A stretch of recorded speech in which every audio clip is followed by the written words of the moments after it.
ಜೀವನ ಶೈಲಿ ಗಮನಿಸಿದಾಗ ವಿದೇಶಿಗರ ಪ್ರಭಾವಕ್ಕೆ ಒಳಗಾಗಿರುವುದು ಕಂಡುಬರುತ್ತದೆ. ಸ್ವತಂತ್ರ ಪೂರ್ವದಿಂದಲೂ ಇದು ನಡೆಯುತ್ತಲೇ ಬರುತ್ತಿದೆ. ಜಾಗತೀಕರಣ ಅನಿವಾರ್ಯವೇ ಅಥವಾ ವಿಪರ್ಯಾಸವೇ ಎಂಬಂತಾಗಿದೆ. ಈ ಜಾಗತೀಕರಣ ಪರೋಕ್ಷವಾಗಿ ನಮ್ಮ ದೇಶದ ಜೀವಾಳ ರೈತನಿಗೆ ಹೇಗೆ ತೊಂದರೆಗೀಡು ಮಾಡಿದೆ ಎಂದು ತೋರಿಸುವ ಪ್ರಯತ್ನವೇ ನಮ್ಮ ಈ ಪ್ರಹಸನ. ಜಾಗತೀಕರಣ ಇದು ಆಧುನೀಕರಣ.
ಇವ್ರನ್ನ ನಾವು ದೊಡ್ಡಣ್ಣ ಅಂತ ಕರಿತೀವಿ.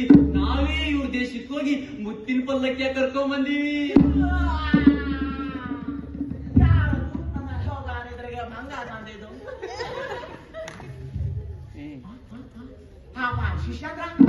ಯಾವ ದೇಶನಪ್ಪ ಇದು?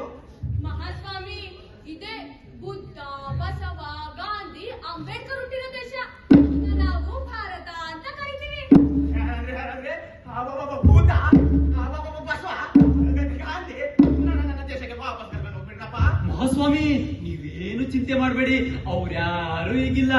ತತ್ವ ಸಿದ್ಧಾಂತಗಳನ್ನ ಅವ್ರ ಜೊತೆನೇ ಕಳ್ಸಿಕೊಟ್ಬಿಟ್ಟಿದೀವಿ. ನಾವೇನೇ ಮಾಡಿದ್ರು ಯಾರು ಕೇಳಲ್ಲ. ಬೆಟ್ಟ ಗುಡ್ಡಗಳನ್ನ ಕರಗಿಸಿ ನುಂಗ್ ಹಾಕ್ತಿದೀವಿ. ಧ್ವನಿ ಸಂಪತ್ತೆಲ್ಲ ನುಂಗಿ ನೀರು ಕುಡಿದಿದೀವಿ. ಆದಿ ಜಾತಿಗಳ ಮಧ್ಯೆ ಬೆಂಕಿ ಹಚ್ಚಿ ಲಾಭ ಪಡಿತಿದೀವಿ.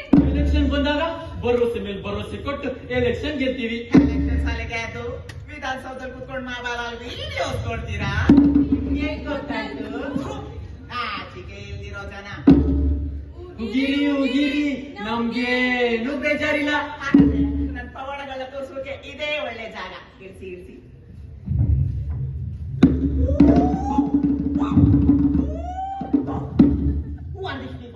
ಇವ್ರೇನ್ ಮಾಡ್ತಿದ್ದಾರೆ?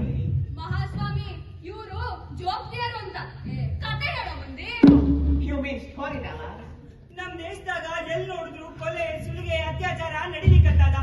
ಆಳೋ ಮಂದಿ ಭ್ರಷ್ಟಾಚಾರದಾಗ ನಮ್ ದೇಶದ ಸಂಪತ್ನ ಹರ್ಕೊಂಡು ತಿನ್ಲಿಕ್ಕತ್ತಾರ. ಇನ್ನ ಕಾವಿ ತೊಟ್ಟು ಮಂದಿ ಮೆತ್ತಗಿನ ಹಾಸಿಗೆ ಮ್ಯಾಲ್ ಬಿದ್ದು ಎಣ್ಣೆ ಹಚ್ಚೋಡಿ ಒದ್ದಾಡ್ಲಿಕ್ಕತ್ತಾರ. ಈ ಶಾಖಿ ಕಾವಿ ಕಾದಿದ್ರ ಪಕ್ಕ ನಮ್ ಮಂದಿ ಸೋತು ಸಣ್ಣ ಆಗ್ಲಿಕ್ಕತ್ತಾರ. ಅದ್ಕ ಬುದ್ಧ, ಬಸವ, ಗಾಂಧಿ, ಅಂಬೇಡ್ಕರ್ ಅಂತ ಮಹಾನ್ ಪುರುಷರು ಬರ್ತಾರೇನೋ ಅಂತ ಕಾಯ್ದಾಕತ್ತೀವಿ. ಇವ್ರೇ ಅವರು, ಅವ್ರೇ ಇವರು. ಏನು ಅರ್ಥ ಆಗೋದಿಲ್ಲ. ಚೋಪೇಡೆ ಇಂಡಿಯಾ. ಶಾಂತಿ ಶಾಂತಿ ಶಾಂತಿ. ಶಾಂತಿ ಪ್ರಿಯರು. ಎಲ್ಲಾದ್ರೂ ಅಶಾಂತಿ ಉಂಟಾದ್ರೆ ಅಲ್ಲೊಂದು ನ್ಯೂಕ್ಲಿಯರ್ ಬಾಂಬ್ ಹಾಕಿ ಎಲ್ಲರೂ ಶಾಂತಿಗೊಳಿಸ್ಬಿಡ್ತಾರೆ.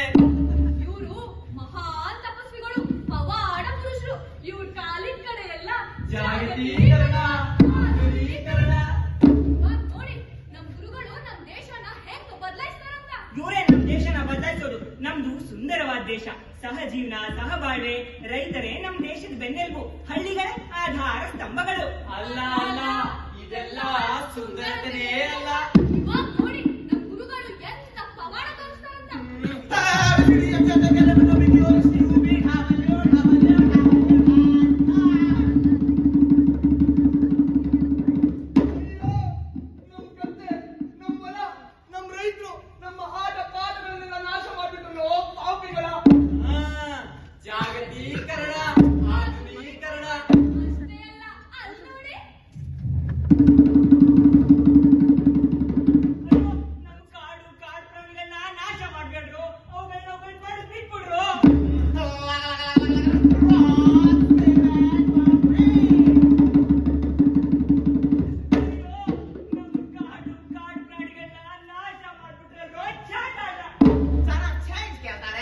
ಹೆಚ್ಚು ಕೇಳಿದ್ರೆ ನಾಕಾಣಿನಲ್ಲಿ ಎಂಟಾಣಿನ ಕೊಟ್ಟು ಈಗ ನಾನಿನ್ ಕಾಲ್ಸಾರ್ ಸಾರಿ ಈಗ ನಮ್ ಕಾಲ್ಸಾರ್ ನೋಡಿ ರೆಡಿ 1 2 3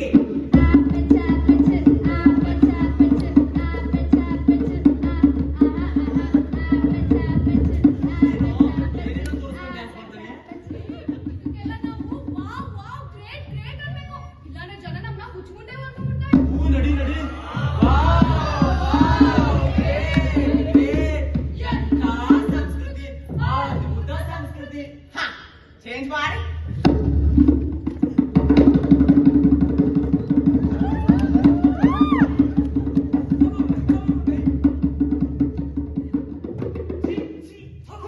ಜಾಗತೀಕರಣ ಅಂದ್ರೆ ಇದೇ ಅಲ್ವೇನ್ರ ಶಿಷ್ಯಾದ ಹೌದು ಸ್ವಾಮಿ, ಹೌದು ಸ್ವಾಮಿ. ಹೆಣ್ಮೇಲಿಂದ ನಾ ಹೇಳಿದೆ ಕೇಳ್ಬೇಕು, ನಾ ಹೇಳಿದೆ ಮಾಡ್ಬೇಕು, ನಾ ಹೇಳಿದೆ ತಿನ್ಬೇಕು. ಏನ್ ತಿನ್ಬೇಕು ಏನ್ ತಿನ್ಬಾರ್ದು ಅಂತ ನಮ್ಗೆ ಚೆನ್ನಾಗ್ ಗೊತ್ತು. ಹೆಣ್ಮೇಲಿಂದ ಈ ರಾಗಿ ಮುದ್ದೆ ಈ ಚಪಾತಿ ಇವೇನು ಇರೋದಿಲ್ಲ. ಮತ್ತ ಅಲ್ಲ ಫಾರಿನಿಂದ ಬರುತ್ತೆ ಫ್ರೈ ಚಾಯ್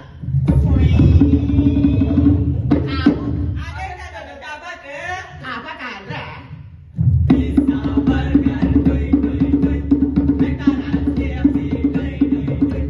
ಪೆಪ್ಸಿ, ಕೋಕಾ-ಕೋಲಾ, ಟೊಯ್ ಟೊಯ್ ಟೊಯ್.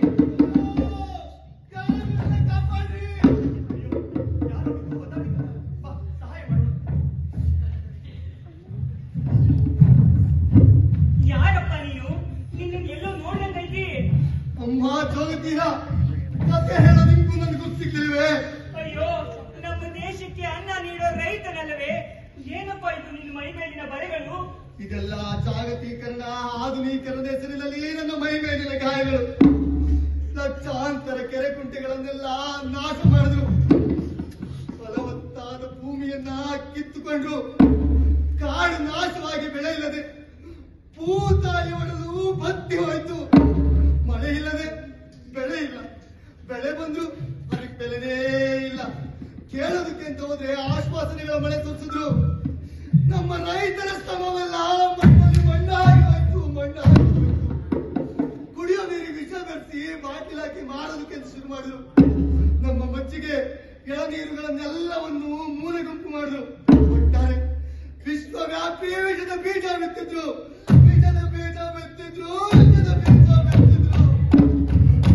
ಇದೆಲ್ಲ ಕಾರಣ ಇವನು ಇವನು ಇವನು ಹುಚ್ಚ ಬಾಯಿ ಕಟ್ಟೆ ಬಿಡುವ ರಾಸ್ಕಲ್. ಹೆಚ್ಚಿಗೆ ಮಾತಾಡಿದ್ರೆ ಒಂದು ಒಳಗಾಗ್ತೀರಿ. ಇಷ್ಟೊತ್ತು ಕೂತು ಕತೆ ಕೇಳಿದಂತಹ ಪ್ರಜ್ಞಾವಂತ ಪ್ರೇಕ್ಷಕರೇ, ಇನ್ನು ಈ ರೈತನ ಜವಾಬ್ದಾರಿ ನಿಮ್ಮದು. ನಾವಿನ್ನು ಕತೆ ಹೇಳಾಕ ಮುಂದಿನ ಊರಿಗೆ ಹೋಗ್ತೀವಿ. ನಾವಿನ್ನು ಬರ್ತೀವಿ.